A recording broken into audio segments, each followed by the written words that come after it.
At 3:30, we're going to start our insane 3:30 slate that's going to have a lot of really important football games. But first, we're going to have probably the game of the day. We got number 7 Indiana, who's 5-0, traveling number 3 Oregon, who's also 5-0. Maybe it's quite possible the last undefeated versus undefeated matchup we could get this year. Oregon favored by 7.5 points on CBS. Fernando Mendoza has gone 89 of 122, thrown for 1,208 yards, 16 touchdowns, 1 interception. Robin Hempes had 65 carries for 351 yards. And Elijah Surratt has had 31 catches for 412 yards and 6 touchdowns. Dante Moore has gone 100 to 134, thrown for 1,210 yards, 14 touchdowns, 1 interception. De'Aaron Hill Jr. has had 26 carries for 270 yards and 2 touchdowns, and Tacorian Moore has had 19 catches for 296 yards and 2 touchdowns. Oregon's 2-1 against Indiana all time. Last game did go to Indiana in 2004. All of these games have been one-possession football games, though. Indiana is 1-0 all time when traveling to Oregon. 1964 was the one and only time. 1964 was the last time Oregon beat Indiana. Okay. So I think what's going to be really interesting here, right, is whoever wins this game, I'm feeling pretty confident is going to be a college football team.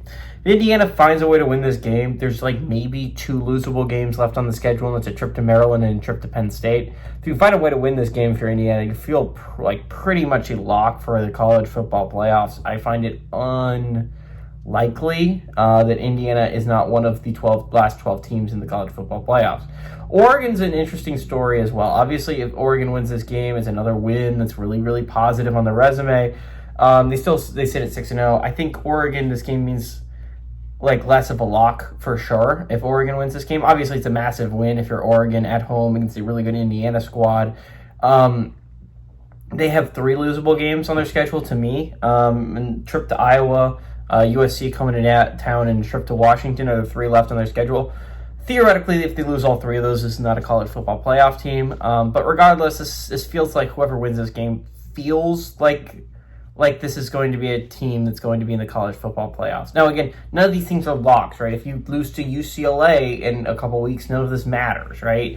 You still have to be 11-0 to really be a lock. I mean, or you have to finish 11-1 to be a lock, right? So the only way you can be a lock heading into the last week of the season is if you are 11-0. So it's going to be really interesting. I think Oregon is a team that is really, really good. This is probably the best quarterback versus quarterback matchup. Not only this week, it's definitely this week, but maybe the entire year. You're talking about 2 quarterbacks that are fighting to go number 1 overall, and Dante Moore and Fernando Mendoza.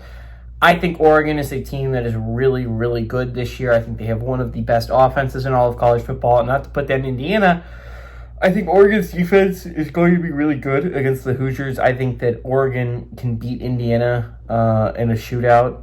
But I think Oregon's defense holds them. I think this game has the possibility of being a really close, really great football game. But I think Oregon's going to end up blowing them out. It could be the Ducks to win and the Ducks to cover at home.